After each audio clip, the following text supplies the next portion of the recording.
So when I looked at this device, it looks really good. But when I go back to HTC, the M8 or the E8, it has the same hardware, almost the same price bracket, but it feels a little bit of confusing.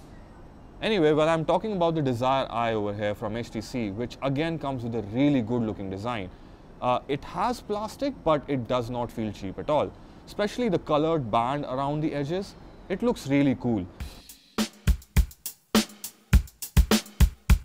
And having a really good looking device has become something like a fad these days. So the HTC Desire Eye, talking about the design again, has a good looking 5.2-inch Full HD display. It's crisp, it's sharp, it's bright, and it doesn't hamper anything when you get, when you're paying such a big price. You feel that, it's really good. You again get those patented BoomSound speakers on the top, although you can't see them really clearly, but it is inside these small slits. The main highlight though is the front 13MP camera. Now you get a front 30 megapixel camera with a dual tone flash, as well as the same camera on the back. So HTC is claiming this as a selfie smartphone, but it is not, it's not something which is low on power. It's running on a Snapdragon 801. There's 2 GB of RAM and 16 GB of memory. Of course, you can expand it further with a microSD card. Now, again, like I said, the hardware is again similar to the M8 or the E8. So let's talk about more stuff on the smartphone.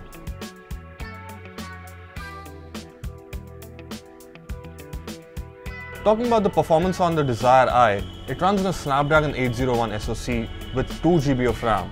Now this is quite a lot of power for a smartphone, and it runs on Android 4.4 KitKat with obviously HTC's Zen 6 on top. So you get obviously the Blink feed and all your standard HTC apps. To be very honest, the performance is almost similar to the HTC One M8 or the E8.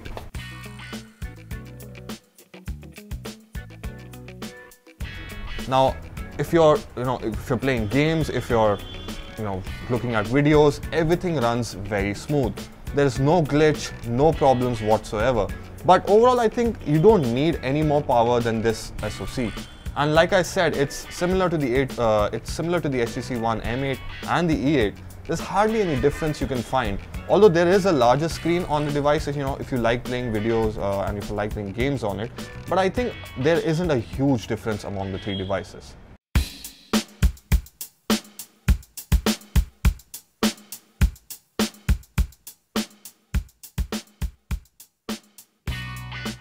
Talking about the battery performance, it is pretty decent. You can get about almost 1.5 days of battery backup. If you're using it well, you can actually get 1.5 days of battery. But if you are a power resourceive, if you play a lot of games, if you're browsing the net a lot, maybe 1 day of a battery backup is sufficient. Now the Desire Eye has dual 13MP cameras. Now it's not one camera, but there's one on the front and one on the back. Both of them have a dual tone flash, so that means when you're taking a picture, it automatically checks the white balance and throws out either a cool flash or a warm flash.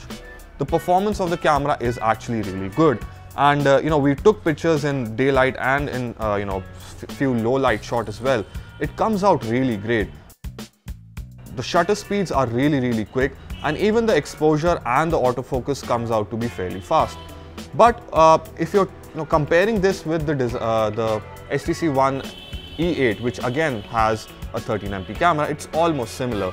Of course, you don't get the really high-end features of refocusing and all that on the same camera, but again, the performance is very good. For a 35,000 rupee smartphone, I think the performance of the camera certainly turns out to be well. Now, again, like I said, there's a 13MP camera in the front, so if you are talking about selfies, if you like taking a lot of pictures of yourself, or if you like taking pictures in groups and all sorts of that, so it comes out really nice. And even with the flash, it doesn't overexpose the picture or bring in a shine to the picture. It's really soft, and it brings a really good touch to your image. Now coming down to the conclusion, the Desire Eye is offering almost similar hardware as the HTC One M8 and the E8. You only get a larger display. Obviously, it's again a full HD display. It's similar in performance, and the only differentiating part is a front 13MP camera. Of course, there is some difference, in the design. It does look different than the E8 and the M8. But overall, if you were talking about performance and the hardware, it's almost similar to the other two flagship devices. Now, at price at 35,000, it also falls on almost a similar price segment, which is 30 to 40,000. So this HTC has just given you options in one price segment. So if you want a selfie-oriented phone, you can go for this. If you want a metal body phone, you can go for the M8.